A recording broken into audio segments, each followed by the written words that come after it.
والتين والزيتون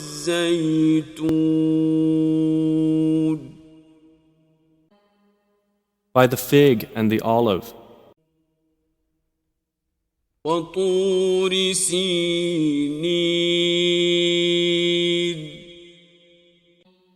and by Mount Sinai, وهذا البلد الأمين and by this secure city Mecca.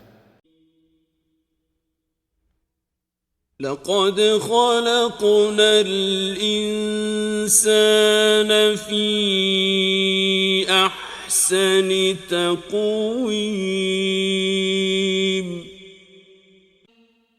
We have certainly created man in the best of stature.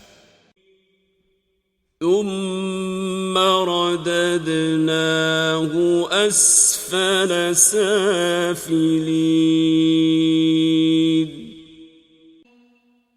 Then we return him to the lowest of the low.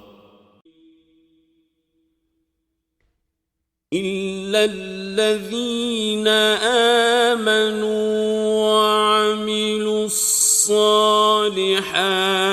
فلهم أجر غير ممنون.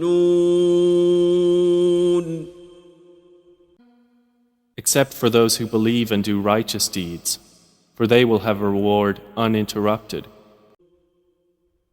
فما يكذبك بعد بالدين So what yet causes you to deny the recompense?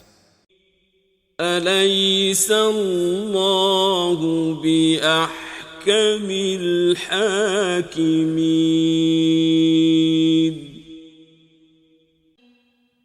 Is not Allah the most just of judges?